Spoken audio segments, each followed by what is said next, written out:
Rijeka i Hajduk sve bolji i bolji. Dinamo im diše za vratom. Dobrodošli u analizu 26. kola Super Sport Hrvatske nogometne lige. Danas ćemo komentirati sve utakmice kao i inače. Pošto sam bio na utakmici Rijeka Osijek, krenut ćemo sa tom utakmicom. Prvi 15 minuta Osijek je igrao jako dobro, neki bi rekli i dominirao. Onda se Rijeka provodila oko 18. minute udarcem Pašalića kao što je Sopa najavio.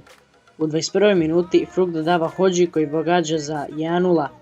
2 minute nakon toga već je drugi gol i isti strijelac. Nakon puno šansi došao je treći gol Rijeke. Sjajan lob Hodže za 3:0 i hat-trick Hodže. Varaždin i Istra su podijelili bodove. Varaždin je poveo golom Dmitra Mitrovskog u 16. minuti. Vodstvo povećava Dabra u 30. Prednost Varaždinaca je smanjio Valinčić u 43. minuti. U drugom poluvremenu u 83. minuti je sa 11 metara konačni rezultat postavio Matej Vuk.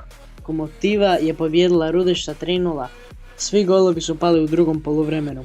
Prvi je zabio Marić na asistenciju Mudrađe u 57. minuti, onda je Šotiček povećao prednost u 71. minuti.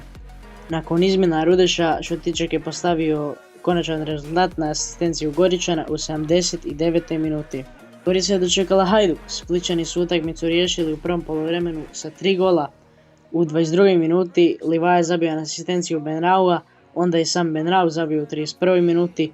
10 minuta kasnije u 41. minuti Pukšas je zabio za 3:0. Na Maksimiru ugostio Slaven Belupu. Dinamo je poveo golom Tibora Halilovića u 7. minuti. Zatim je prednost povećao Vidović u 18. minuti. 4 minute kasnije Lepinca je smanjio prednost Zagrebčana. U drugom poluvremenu Šakota izjednačava rezultat u 59. minuti. U 70. Kolenović vraća vodstvo Zagrebčanima iz penala. Baturina zabio za 4:2 u 82. minuti, da bi na kraju on zabio zadnji gol susreta u 90. minuti. Konačan rezultat je 5:2. Kao inače idemo pogledati tablicu nakon ovoga kola.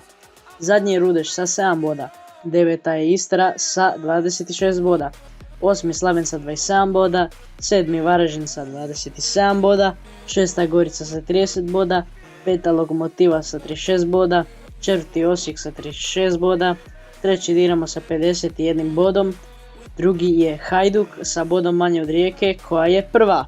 Sljedeće kolo nas čekaju utakmice Osijeka i Varaždina, Slavena i Rijeke, Hajduka i Lokomotive, Istre i Gorice te Rudeša i Dinama. Zadnje utakmice sljedećega 27. kola.